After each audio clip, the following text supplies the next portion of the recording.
नमस्कार, आप देख रहे हैं द न्यूज बर्ड। मैं हूं आपके साथ आशीष पुरोहित। सबसे पहले नजर डालते हैं इस वक्त की खास खबरों पर। कोरोना के संभावित खतरे की आशंका के चलते अस्पतालों में की गई मॉक ड्रिल। उदयपुर वाटी क्षेत्र के सेवली सुखपुरा रोड पर बंद कट्टे में मिली मासूम बच्ची। क्षेत्र वासियों की सजगता से बची मासूम की जान। राष्ट्रपति द्रौपदी मुर्मू के आगामी राजस्थान प्रवास की तैयारियों को लेकर मुख्य सचिव उषा शर्मा ने वीडियो कॉन्फ्रेंसिंग के जरिए बैठक ली। राजस्थान में बड़ी शीतलहर, 2 डिग्री तक गिरा तापमान, रेगिस्तान में भी ठंड बढ़ी। और अब खबरें विस्तार से। केंद्रीय स्वास्थ्य मंत्रालय ने देश भर में मंगलवार को कोरोना के संभावित खतरों के मद्देनजर सभी स्वास्थ्य संस्थानों में मॉक ड्रिल करने का निर्देश दिया था, जिसके तहत जोधपुर के डॉक्टर एसएन मेडिकल कॉलेज से जुड़े अस्पतालों में भी मॉक ड्रिल की गई। मेडिकल कॉलेज के प्राचार्य डॉक्टर दिलीप कछवाहा ने बताया कि मॉक ड्रिल में संसाधनों की जांच की है जो पूरी तरह से सही है। ऑक्सीजन प्लांट अच्छे से काम कर रहे हैं, वार्ड तक ऑक्सीजन पहुंच रही है। मेडिकल कॉलेज से जुड़े सभी अस्पतालों में कोविड के बेड रखे गए हैं। एमडीएम में 30 आईसीयू व 300 बेड अलग रखे जाने की जानकारी भी दी गई।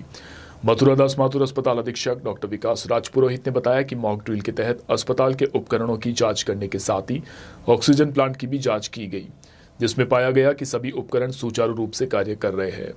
उन्होंने बताया कि भविष्य में अगर कोरोना की परिस्थितियां बनती है तो अस्पताल प्रशासन उससे निपटने के लिए पूरी तरह से तैयार है। डॉक्टर संपूर्णानंद मेडिकल कॉलेज से जुड़े हुए सभी मुख्य अस्पतालों में आज मॉक ड्रिल की जा रही है। और इस मॉक ड्रिल में हम ये देख रहे हैं कि हमारी ऑक्सीजन सप्लाई, हमारे वेंटिलेटर्स, हमारे जो कोविड डेजिग्नेटेड जो बेड्स हैं, ICU beds and normal beds, इन सभी को हम देख रहे हैं। और साथ में हमारी अवेलेबिलिटी ऑफ मेडिसिन, जो भी दवाइयाँ होती हैं, प्लस टेस्ट किट्स वगैरह सभी का हम ये कर रहे हैं। सर, कोविड को देखते हुए तीनों अस्पतालों में किस तरीके की व्यवस्था, जिस प्रकार से अब आशंका जताई जा रही है कि कोविड का एक बार फिर से फेज आ सकता है, तो किस तरह की व्यवस्था है? इसमें हमारे सबसे पहले हम, यदि ज़रूरत पड़ती है तो सबसे पहले हम मथुरा महात्मा गांधी अस्पताल में कोविड को रखेंगे। उसमें 10 बेड आईसीयू के, 100 बेड हमने normal bed with oxygen bed हैं, वो उनको हमने डेजिग्नेट किया है।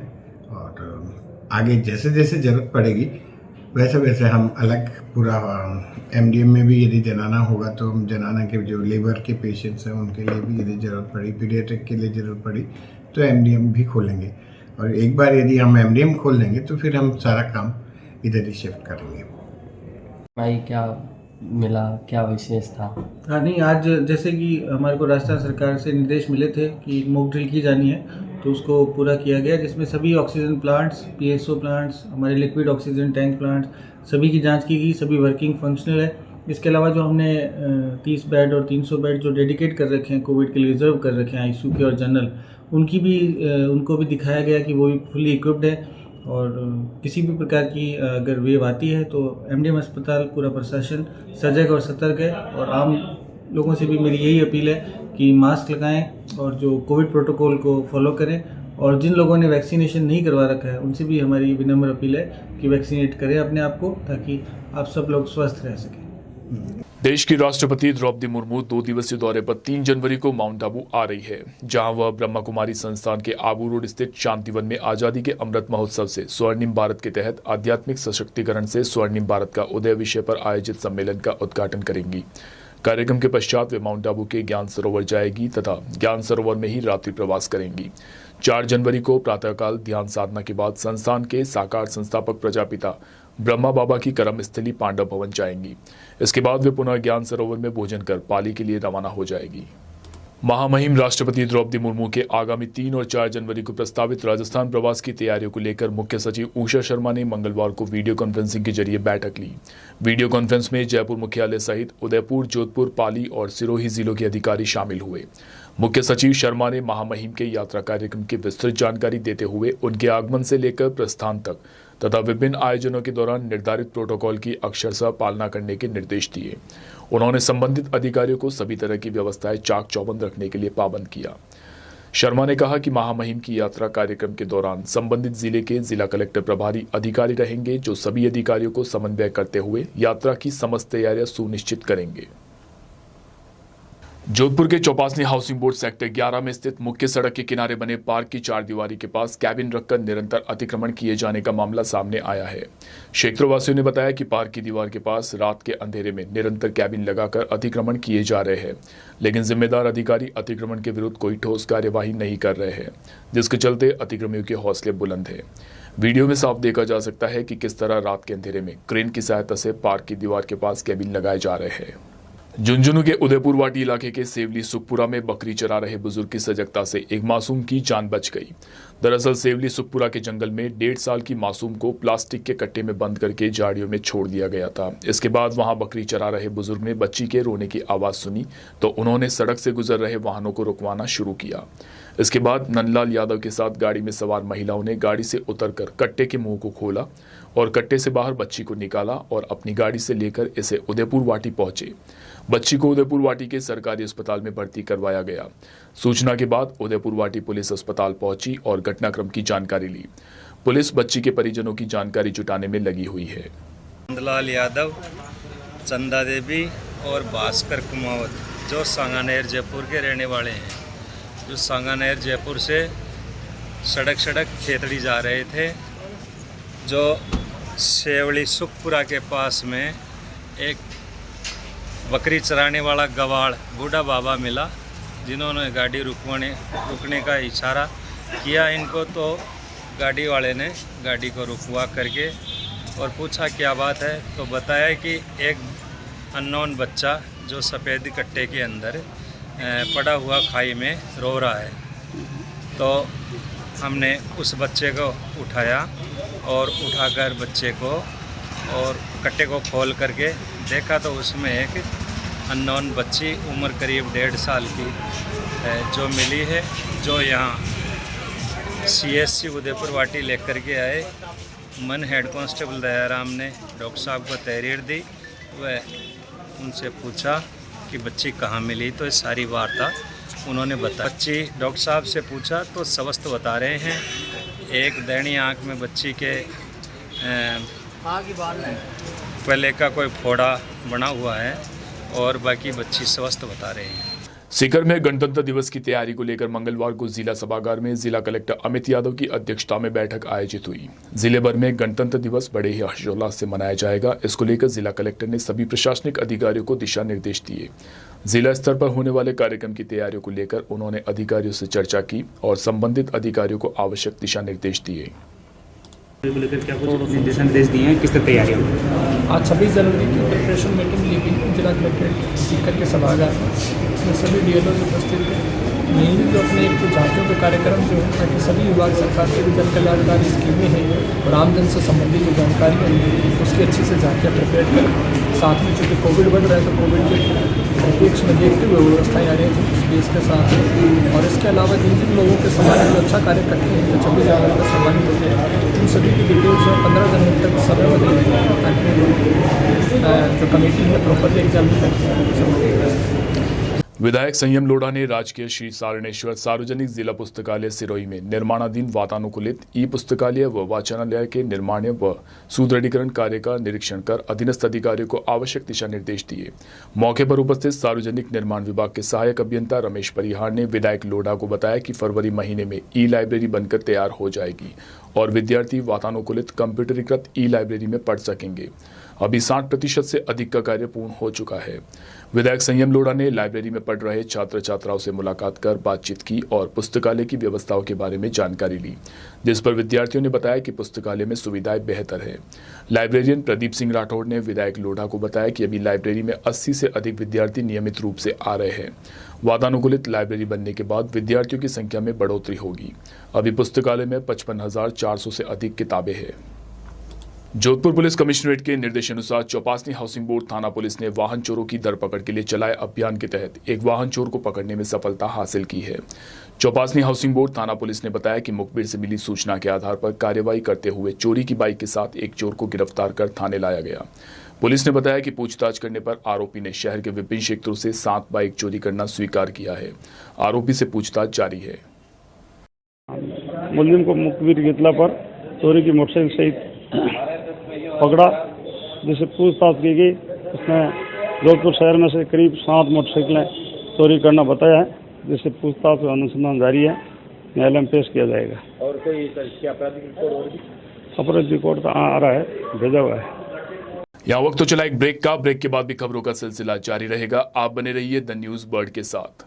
ईश्वर की भक्ति, प्रभु की आराधना, अब होगी दिन की शुरुआत। सरिता जोशी और अजय पुरोहित के साथ देखिए भक्ति प्रवाह हर रोज सुबह 6 बजे। हजारों में सिर्फ उन्हीं की बात होगी जब सितारों से मुलाकात होगी। खुलेंगी कुछ बातें और कुछ राज जब गुफ्तगू आपके साथ होगी। मैं शिवानी लेकर आ रही हूँ बर्थडे स्पेशल, जिसमें मैं आपको बताऊंगी आपके ही पसंदीदा कलाकारों के बारे में। एक ऐसा प्रदेश जहां वीरों ने अपने खून से लिखा इतिहास, एक ऐसा प्रदेश जहां आज भी सुनाई जाती है वीरों की गाथाएं, एक ऐसा प्रदेश जहां के दुर्ग खुद बताते हैं यहां का इतिहास। द न्यूज बर्ड पर देखिए गौरव राजस्थान का हर सोमवार दोपहर 1 बजे। एक सितारा जिसने किया करोड़ों लोगों के दिलों पर राज, अपनी कलाकारी से कभी रुलाया तो कभी हंसाया, रंगमंच की दुनिया में जिसने की खूब अपनी जिंदगानी। द न्यूज बर्ड पर जानिए ऐसे ही सितारों की कहानी, अर्पिता की जुबानी। हेल्थ से जुड़े हर विषय पर होगी सीधी बात। देखिए टॉक फॉर हेल्थ, जहां होंगे मेडिकल एक्सपर्ट्स, डॉक्टर्स और स्पेशलिस्ट जो आपको देंगे सही राय और सही सलाह। टॉक फॉर हेल्थ हर गुरुवार दोपहर 1 बजे। जनता से जुड़ी हर खबर,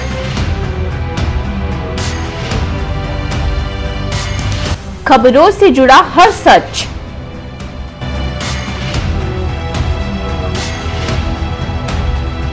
हर मुद्दे पर होगी हमारी नजर।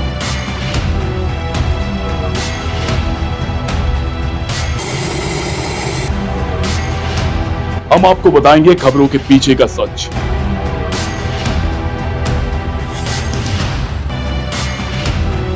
हम आपको सुनाएंगे भीड़ में दब रही आवाज,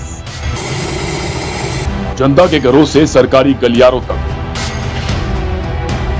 द न्यूज बर्ड, आपके बीच आपकी आवाज।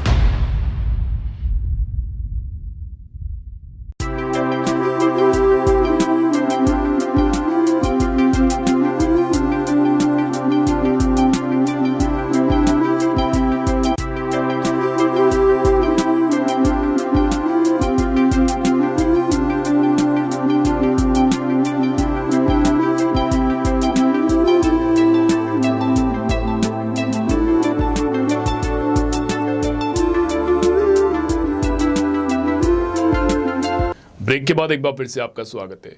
राजस्थान पत्थर खान व निर्माण मजदूर संगठन की तरफ से सूरसागर में बैठक आयोजित की गई। बैठक की अध्यक्षता कालूराम भाटी, सुरेंद्र माथुर, केएल पंजाबी ने की और बैठक में बतौर अतिथि द्वारकेश व्यास, प्रमोद सोलंकी, रीटा पटवा, हितेश जैन ने भी संबोधित किया। बैठक में बताया गया कि सिलिकोसिस जानलेवा बीमारी है जो पत्थर मजदूर को शरीर से अपाहिज कर देती है। ऐसे पीड़ित जीवन में कुछ अन्य काम करने के लायक नहीं रहते हैं, इसलिए इनको मुआवजा देना अति आवश्यक है। बैठक को संबोधित करते हुए द्वारकेश व्यास ने बताया कि इस बीमारी को संयुक्त राष्ट्र संघ द्वारा एवं विश्व स्वास्थ्य संगठन द्वारा भयानक बीमारी का दर्जा देकर अंतर्राष्ट्रीय स्तर पर इसके पीड़ितों को मुआवजा दिलाने के प्रयास करने जरूरी है। रीटा पटवा ने बताया कि बाल श्रम एक बुराई है, इससे विरुद्ध कानून होते हुए यह बढ़ रहा है, इसके लिए जन जागरण की आवश्यकता है। इस अवसर पर सिलिकोसिस चेतना रैली का आयोजन भी किया गया, जिसमें सिलिकोसिस पीड़ितों को मुआवजा दो के नारे लगाते हुए एक सिलिकोसिस पीड़ित परिवार को सिलाई मशीन भेंट की गई। भारत सरकार के निर्देशानुसार शहरी विकास आवासन मंत्रालय की ओर से मंगलवार को जोधपुर शहर के निजी होटल में शहर के निर्वाचित पार्षदों के लिए 2 दिवसीय कार्यशाला आयोजित की गई। All India institute of local cell government क्षेत्रीय निदेशक विनोद पालीवाल ने बताया कि निर्वाचित पार्षदों को राज्य सरकार व भारत सरकार की योजनाओं से अवगत करवाने और उन्हें विस्तृत जानकारी देने के लिए 2 दिवसीय कार्यशाला का आयोजन किया जा रहा है, जिसमें बड़ी संख्या में पार्षदों ने हिस्सा लिया। उन्होंने बताया कि कार्यशाला के दौरान प्रधानमंत्री आवास योजना, अमृत मिशन जैसी योजनाओं की जानकारी देने के साथ ही स्वच्छ भारत मिशन में पार्षदों की क्या भूमिका है वो भी बताया गया। उन्होंने बताया कि इस दौरान सूरत महानगर पालिका की महापौर व 30 पार्षद भी उपस्थित रहे। बताइए। नमस्कार, मेरा नाम विनोद पालीवाल है। मैं क्षेत्रीय निदेशक हूँ all India institute of local self government. आज की जो 2 दिवसीय कार्यशाला है वो शहरी विकास आवासन मंत्रालय की तरफ से वित्तीय सहायता से regional centre of environment urban centre की मुंबई की तरफ से है और ये पार्क प्लाजा में है। इसका मुख्य ध्येय ये है कि जो निर्वाचित प्रतिनिधि है, पार्षदगण हैं, उनको भारत सरकार द्वारा और राज्य सरकार द्वारा चलाई जाने वाली विभिन्न योजनाओं की जानकारी देना है, जैसे कि प्रधानमंत्री Awas Yojana, national urban livelihood mission, अमृत मिशन, स्वच्छ भारत मिशन में SBM 2 में और आगे आने वाले स्वच्छ सर्वेक्षण 2023 में पार्षदों की क्या भूमिका होगी, उसके ऊपर उनको हमारे जो विशेषज्ञ है, जो दिल्ली से और डिफरेंट देश के वहाँ से जो विशेषज्ञ आए हुए हैं, वो इनको प्रेजेंटेशन के माध्यम से बताएंगे। इनके जो भी क्वेरीज है, इनके जो भी सवाल है या नित्य प्रतिदिन में इनको जो समस्याएं आती है, उनका भी ये उनका सवाल होंगे। आज हमारे साथ में आए हुए हैं जो सूरत महानगर पालिका से भी 30 पार्षद प्रतिनिधि भी आए हुए हैं और वहाँ की भी ऑनरेबल मेयर भी आई हुई है। तो जो भी है, ताकि नवाचार जोधपुर और सूरत के दोनों ही पार्षद जो आपस में बात करके नवाचार वहाँ क्या हो गया है, यहाँ क्या हो गया, तो आपस में इंटर एक्सचेंज प्रोग्राम है और ये उनका कैपेसिटी क्षमता संवर्धन कार्यक्रम है। मेरा नाम विनोद पालीवाल है। मैं क्षेत्रीय निदेशक all India institute of local self government Jodhpur केंद्र से। और अब बात करते हैं मौसम की। पहाड़ों से आ रही बर्फीली हवाओं के चलते राजस्थान में कड़ाके की सर्दी का दौर शुरू हो गया है। शेखावटी के चूरू, सीकर, झुंझुनू जिले में तापमान 2 डिग्री सेल्सियस तक गिर गया है। पिलानी, बाड़मेर, बीकानेर में तो सीजन का सबसे कम पारा रिकॉर्ड किया गया। मौसम विशेषज्ञों की माने तो प्रदेश में अब शीतलहर और कोहरे का असर दिखेगा। इधर हिल स्टेशन माउंट आबू में आज लगातार तीसरे दिन पारा जमाव बिंदु पर रहा। उत्तरी राजस्थान के अधिकांश हिस्सों में घना कोहरा छाया रहा। इससे कई जगहों पर दोपहर तक सूरज देखने को नहीं मिला। और आइए अंत में एक बार फिर से नजर डालते हैं इस वक्त की खास खबरों पर। कोरोना के संभावित खतरे की आशंका के चलते अस्पतालों में की गई मॉक ड्रिल। उदयपुर वाटी क्षेत्र के सेवली सुखपुरा रोड पर बंद कट्टे में मिली मासूम बच्ची। क्षेत्रवासियों की सजगता से बची मासूम की जान। राष्ट्रपति द्रौपदी मुर्मू के आगामी राजस्थान प्रवास की तैयारियों को लेकर मुख्य सचिव उषा शर्मा ने वीडियो कॉन्फ्रेंसिंग के जरिए बैठक ली। राजस्थान में बड़ी शीतलहर, 2 डिग्री तक गिरा तापमान, रेगिस्तान में भी ठंड बढ़ी। अभी के लिए फिलहाल इस बुलेटिन में इतना ही। राज्य की और खबरों को जानने के लिए आप बने रहिए द न्यूज बर्ड के साथ।